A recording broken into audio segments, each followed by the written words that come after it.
আমরা বেশিরভাগ মানুষ রমজান মাসে ফজরের নামাজ পড়ে এসে ঘুম দেই। আপনার যদি রাতে ঘুম না পুরে আবার দিনে ডিউটি থাকে, ঘুম একটু যদি যাওয়াই লাগে, তো ফজরের পর পর ঘুমাবেন না। আলহামদুলিল্লাহ, আমাদের বাসায় আমরা এটার প্র্যাকটিসটা প্রতি বছর খুব হার্ডলি করার চেষ্টা করি। ফজরের পর পর কোনো ঘুম নেই, ফজরের পর একটু কোরআন তেলাওয়াত করেন। প্রথম প্রথম চোখ ভেঙে আসবে, কারণ আপনি ভোর রাতে উঠছেন, অভ্যাস নাই। তো যাতে চোখে ঘুম না আসে সেজন্য নানান বুদ্ধি বাইর করেন, করে ঘুম দূর করেন, একটু উঠবস করেন। ওই টাইমে বসে ফজরের পরে আপনি তেলাওয়াত করেন, জিকির আজকার করেন, সকাল সন্ধ্যার দোয়াগুলো পড়েন, এটা দোয়া করেন, রমজানের কিছু আমল করেন।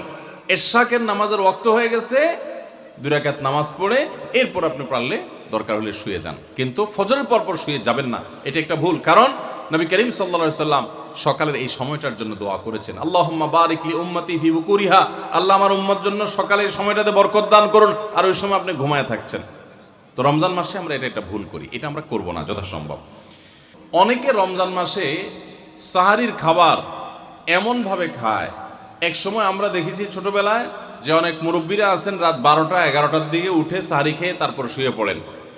এটা যেমন একটা ভুল ছিল, সাহারি হলো শেষের দিকে খাওয়া উত্তম, ওনারা খাইতেন আগে। অতিরিক্ত সতর্ক যেটাকে বলে, এত আগে কেন খায়? যে শেষের দিকে খাইলে রোজা হয় না হয়, জন্য 12টার সময় 4-5 ঘন্টা আগে খেয়ে ধুয়ে দিলাম। এটা হলো বেশি সতর্ক হওয়া। বেশি সতর্ক হওয়া বুঝেন? এক লোক দোতলা শুয়ে আছে ফ্লোরে, তো একটু পর পর মাথা উপরের দিকে উঠে ফেলতেছে। কেউ জিজ্ঞাসা করলো, কি ব্যাপার, তুমি কি এমন কেন করতেছো? ফ্লোরে শুয়ে আসো চিত হয়ে, একটু বড় মাথা উঠাও কেন? তো লোকটা বলল, নিচের ফ্লোরে একজনে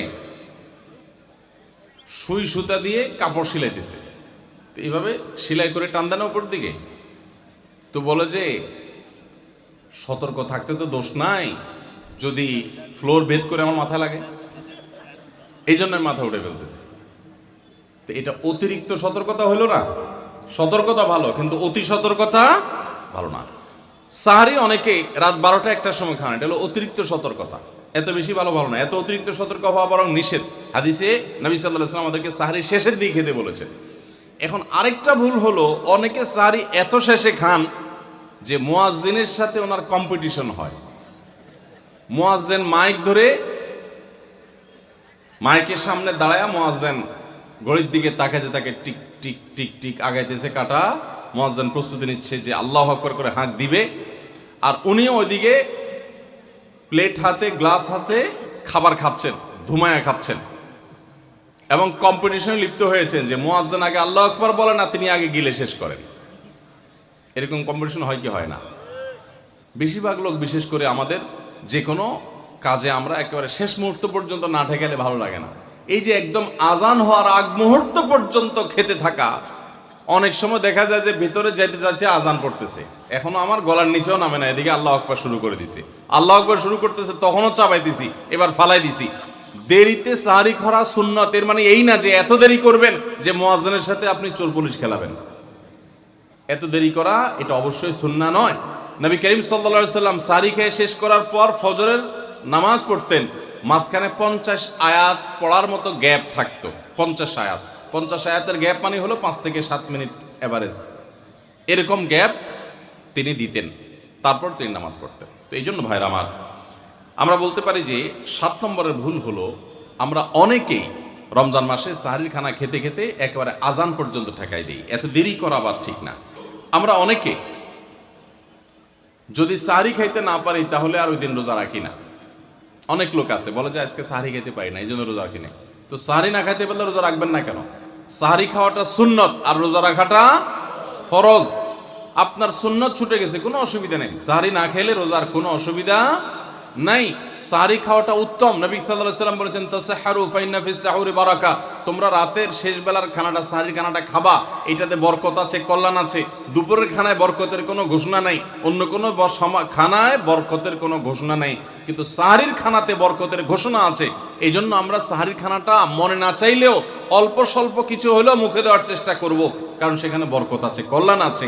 কিন্তু কোনো কারণে সাহারি মিস হয়ে গেছে, ঘুম থেকে উঠতে পারেন নাই, আজান হয়ে গেছে, তাহলে এই অজুহাতে রমজানের ফরজ রোজা না রাখার কোনো সুযোগ নাই। কষ্ট একটু বেশি হতে পারে ওই দিন, তাতে কিছুই হবে না। আমরা একেবারে মরে যাব না, ধৈর্য ধরা শিখতে হবে। ইমানদারকে আল্লাহ তাআলা সবর করা শেখাচ্ছেন রমাদানের মাধ্যমে। এই জন্য ভাইরা, কোনোদিন সাহরি মিস হইলে ওই দিন রোজা মিস করা যাবে না। সাহরিতে আমরা বেশিরভাগ মানুষ একটা সুন্নাত আমল করি না, সেটা হলো খেজুর খাওয়া। সন্ধ্যার সময় ইফতারিতে যখন আমরা সাহরি খাই তখন তো সবাই আমরা জানি, আমরা ইফতারিতে যখন খেজুর খাই তখন তো আমরা সবাই মোটামুটি জানি যেটা সুন্নত। কিন্তু সাহরিতে খেজুর খাওয়া যে সুন্নত, এটা ম্যাক্সিমাম মানুষ আমাদের দেশে এখনো জানেন না। নবী করিম সাল্লাল্লাহু আলাইহি ওয়াসাল্লাম বলেছেন, নি'মা সাহুরুল মুমিনি আত-তামার, ইমানদারের সবচাইতে উত্তম সাহরি হলো খেজুর। আপনি ভাত খান, ডাল খান, গোশত খান, মাছ খান, যাই খান, এক পিস খেজুর আপনি যদি অন্তত সাহরিতে খান তাহলে এটার কারণে একটি সুন্নাত জিন্দা করা সওয়াব পাবেন। খেজুরে প্রচুর পরিমাণ এনার্জি, খাদ্য শক্তি থাকে, এটা আমাদের জন্য নানা দিক থেকে উপকারীও বটে। এই জন্য ইফতারিতে আপনি খেজুর খাওয়ার কথা জানেন, অথচ হাদিসে শুধু ইফতারিতে না, সাহরিতেও খেজুর খাওয়ার নির্দেশনা দেওয়া হয়েছে। এই জন্য এটা একটা ভুল যে আমরা অনেকে সাহরিতে যে খেজুর খেতে হয় এটা জানি না। সাহরির সময়, ভোর রাতের সময়টা হলো দোয়া কবুলের সবচেয়ে মোক্ষম সময়। 24 ঘন্টার ভিতরে দোয়া কবুলের সবচেয়ে আদর্শ সময়, যে সময়ের দোয়া কবুলের সম্ভাবনা সবচেয়ে বেশি, সেটা হলো ভোর রাতের সময়টা। আল্লাহ সুবহানাহু ওয়া তাআলা ডেকে ডেকে বান্দার ক্ষমা ঘোষণা করেন, বিপদ আপদ দূর করেন, অসুখ বিসুখ দূর করেন। এই সময়টা হলো রাতের শেষ প্রহর, ফজরের আগের সময়টা, তাহাজ্জুদের সময়টা। 11 মাস ধরে আমরা নানা ব্যস্ততার অজুহাতে আমাদের তাহাজ্জুদ পড়ার সুযোগ হয় না, ভোর রাতে ওঠার সুযোগ হয় না।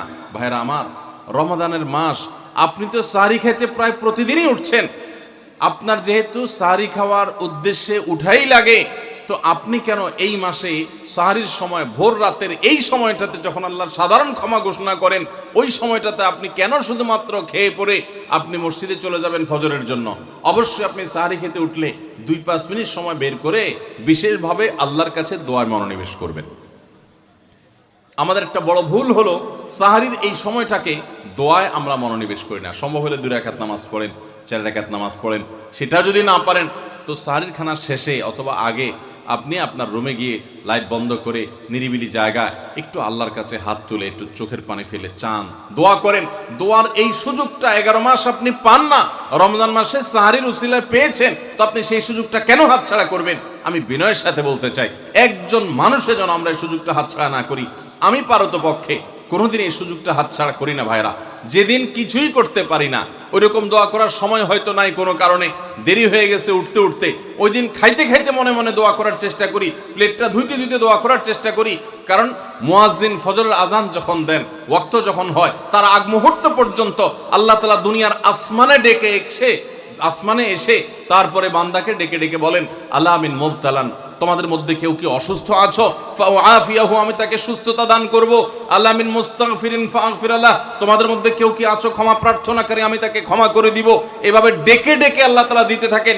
টোটাল 24 ঘন্টার মধ্যে যেই সময়টার দোয়া ফেরত দেয়া হয় না, যেই সময়টার দোয়া মিস হওয়ার সম্ভাবনা খুবই কম, আপনার দোয়ার বেসিক শর্তগুলো ঠিক থাকলে এই দোয়া কবুল হওয়ার সম্ভাবনা জোরালো, সেই সময়টা হলো ভোর রাতের সময়টা।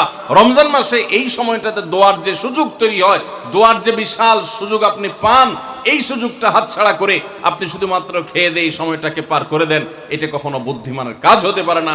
এই জন্য রমজান মাসের ভুলগুলোর মধ্যে থেকে একটা হলো যে সাহরির সময়টাতে, ভোর রাতের সময়টাতে, দোয়া কবুলের গুরুত্বপূর্ণ সময়টাতে আমরা দোয়া তো করিই না। অনেকে ওই সময় আজকাল সাহরি পার্টি বের করেছেন, তামাশা বের করেছেন, অনেকে টেলিভিশনের প্রোগ্রাম দেখেন। কোন চ্যানেলে সাহরির সময়ের কোন প্রোগ্রাম আমরাও মাঝে মধ্যে এগুলো আগে রেকর্ড করা থাকে। সাহরির সময় আমরা টেলিভিশনে প্রোগ্রাম করতে চাই না, আগে রেকর্ড করা থাকে, সেগুলো চলে। এগুলো হলো তাদের জন্য যারা টেলিভিশনে হারাম জিনিস দেখবে, ওই টাইমটাতে সে যেন হারাম জিনিস না দেখে ভালো কিছু দেখে। আপনাদেরকে আমরা বলবো, কখনো ওই ভোর রাতের ওই সময় ইসলামিক প্রোগ্রামও দেখতে যাবেন না। আপনি ওই সময়টাতে আল্লাহর সাথে কথা বলবেন, ওই টাইমটা ইবাদতের সময়, ওই টাইমটা দোয়া এবং রোনাজারির সময়। আমরা বেশিরভাগ মানুষ এই ভুলটা করি যে রমজানে আল্লাহর কাছে পাওয়ার এই বিশাল সুযোগ আমরা হাতছাড়া করে ফেলি।